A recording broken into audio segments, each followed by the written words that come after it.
The title of this video is Listening in Interpersonal Communication. We all listen with our eyes and ears. Listening is important to every aspect of our lives. By learning the definition of listening and learning the different aspects of listening, we can all become better communicators.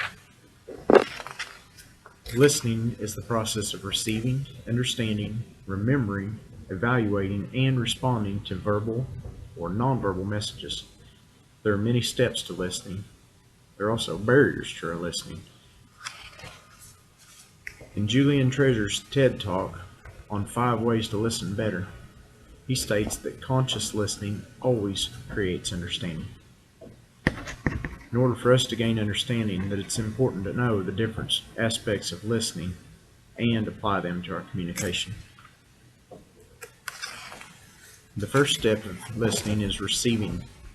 Don't just hear the message, listen to it. Focus. The next step to listening is understanding. Put yourself in the place of the person with whom you're speaking. Listen from their point of view. Ask questions, paraphrase, and clarify your understanding. Another step to listening is remembering. It's appropriate to take notes in a work situation. You can also use association. And you can bring the subject up to the person at another encounter so that they know you remembered what they told you. Evaluating is also important to listening. Wait until you fully understand the message before you make a judgment, though. The last step to listening is responding. There's a pitfall in responding that we should all avoid, and that is applying a fix to what the person has just tried to tell you. You should respond during the conversation to give feedback and let the person know that you are listening to them. Afterwards, you can empathize, ask for clarification, challenge, agree, or give support to the person. When we're trying to listen to someone, we should avoid physical and mental distractions. One example of a physical distraction would be trying to pass a ball while you're listening.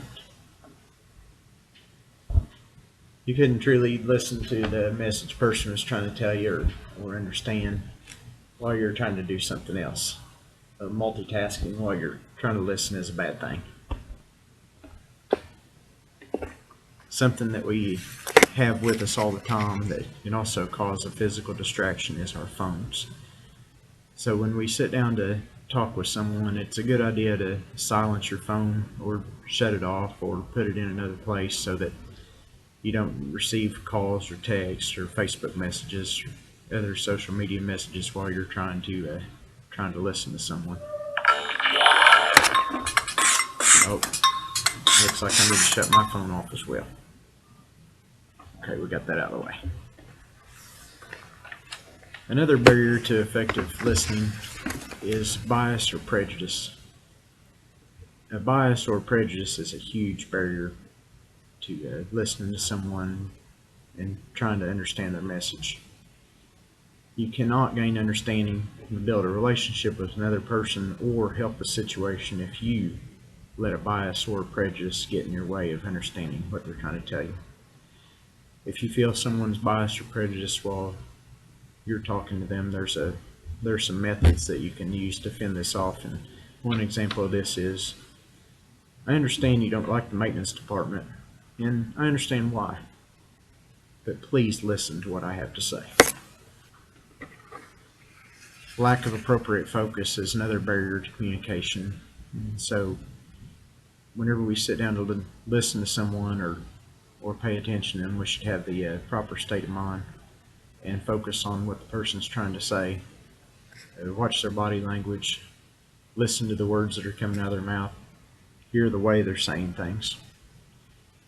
We should also avoid passing premature judgment, thinking that we already know what a person's going to say. Give the person you're talking with time to tell you their message and hear them out.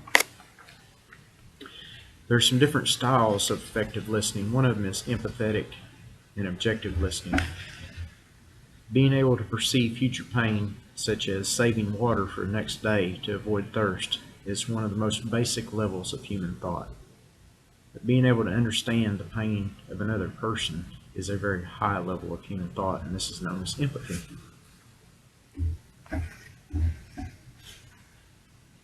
There's also non-judgmental and critical listening.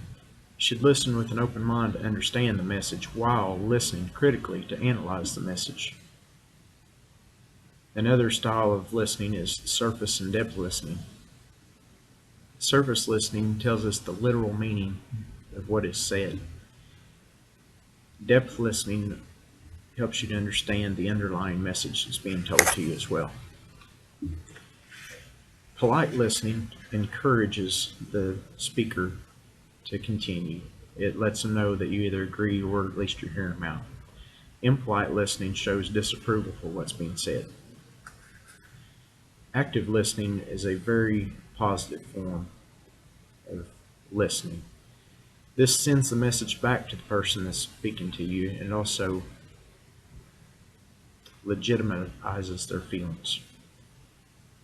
So someone tells you something's wrong, you tell it back to them, and then tell them that you understand.